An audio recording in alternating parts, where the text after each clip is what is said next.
Hey there, welcome into this edition of Baltimore Ravens Rundown, powered by Chat Sports. I am merely Tyler Jones here with you.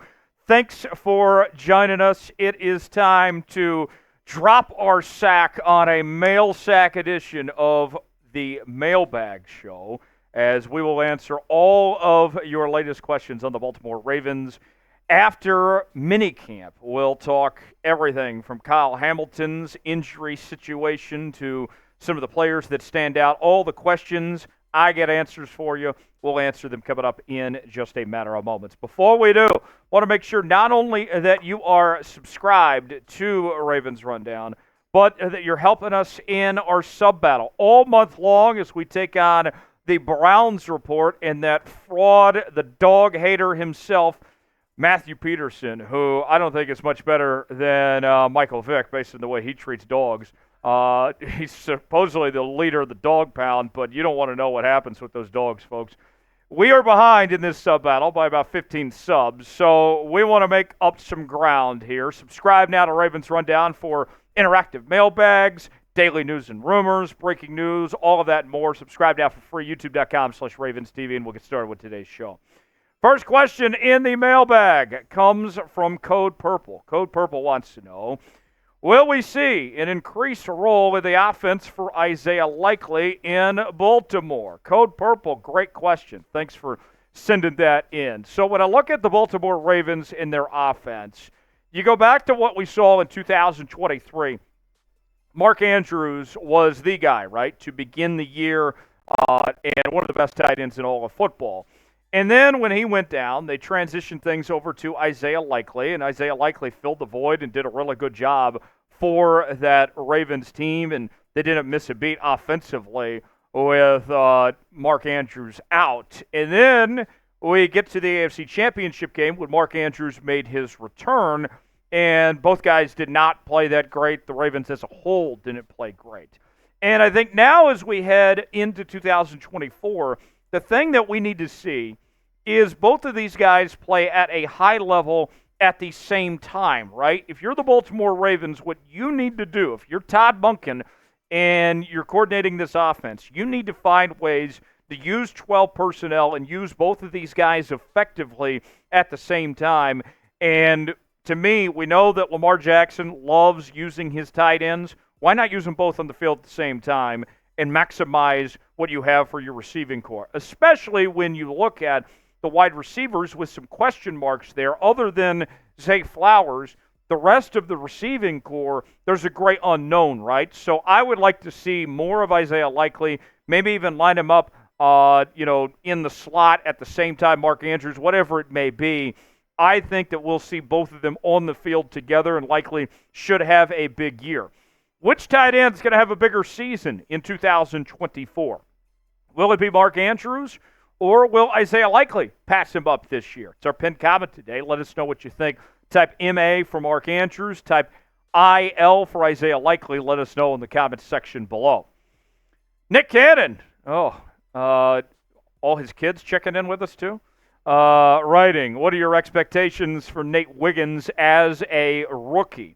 Nate Wiggins comes in, and I think he's going to play a big role in this Ravens defense. And I'm on record, and I know some people don't like me saying this, but, we're here to tell you what you need to hear, not what you want to hear. Nate Wiggins is going to be one of the starting outside corners week one for the Baltimore Ravens. Now, next to him, will it be Brandon Stevens? Will it be Marlon Humphrey? A combination of the two, that remains to be seen. But Nate Wiggins is doing everything he needs to do. He's had a really good offseason from rookie minicamp to OTAs and mandatory minicamp. He has looked the part, and he's a natural fit for what the Ravens are looking for in this defense. And one thing that I like about what Nate Wiggins has done this offseason, he came into Baltimore a little light, right? His playing weight at Clemson was 183, and he's putting on muscle, which will certainly help him when it comes to stability and matchups against opposing receivers and everything. So my expectations are sky high for Nate Wiggins. I think he's got a chance to be a contender for Defensive Rookie of the Year this year. I think he's going to be that good. You're going to like what you see from Nate Wiggins. How would you grade the pick of Nate Wiggins? I thought it was an excellent pick from Eric DeCosta. I know some people wanted them to go receiver, but Ultimately, with Wiggins on the board, you couldn't pass him up. They weren't expecting him to be there at 30.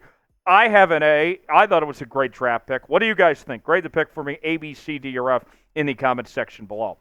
Father's Day just around the corner. Looking for a last-minute gift for Dad? I got it for you here, folks, as we have Ravens #1 Dad T-shirts on sale now at chatsports.com/RavensDad.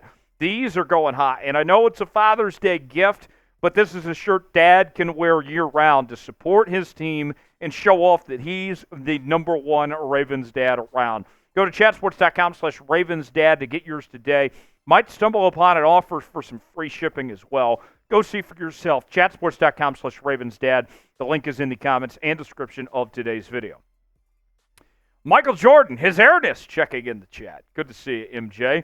MJ wants to know, are you concerned about Kyle Hamilton's injury? So, in case you missed it this week, folks, we found out on Tuesday that Kyle Hamilton had a bit of a knee injury, if you will. Surgery was done, but when we heard from John Harbaugh explain and talk about it, he did not seem that concerned. The timeline is expected to be about a 2 to 3 week recovery. He's expected to be back in plenty of time for training camp. So, with that said, short answer, no, I'm not concerned about this injury for Kyle Hamilton. I'm glad they're taking care of it now. It's not the end of the world that he's missing mandatory minicamp. He knows this defense full well. I think that Kyle Hamilton is going to be fantastic this year. I'm excited to see him slide into that full-time safety role. Last year we saw him play some nickelback, saw that the last 2 seasons. And Kyle Hamilton, I think you're looking at him taking a major step this upcoming season. He very well might be, and this is not a knock on Roquan Smith at all. I think that he's going to give Roquan a run for his money to be the best defensive player on this Ravens team potentially. I think he's got a shot to be Defensive Player of the Year this year. So, no, I'm not concerned. Kyle Hamilton, he's going to be okay. What's your concern level about Kyle Hamilton's injury? Scale it for me in the comment section. What do you guys think? What's your confidence on where things are at with this injury? I feel pretty confident that things are going to be okay when it comes to Kyle Hamilton. Scale it for me, 1 through 10, how you're feeling about this injury. I think things are going to be okay. My confidence is very good about this. I'm going to go with a 9. Give me yours in the comment section below. Last question comes in from Best Ravens Fan. Best Ravens Fan wants to know, can Kyle Van Noy have a bigger year than he did last year? Well, in case you missed it, folks, to kind of go over the numbers here for you, what Kyle Van Noy did last season. Remember, he joined this team in late September and made an impact immediately as he finished the year with 30 tackles and 9 sacks.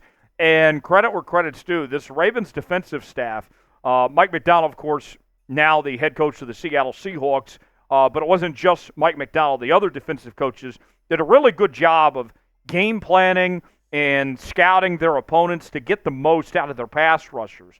They've done a really good job with these older pass rushers that they're not paying a bunch of money to. We've seen it with Justin Houston. We've seen it with Jadeveon Clowney. And Kyle Van Noy was the same thing last year.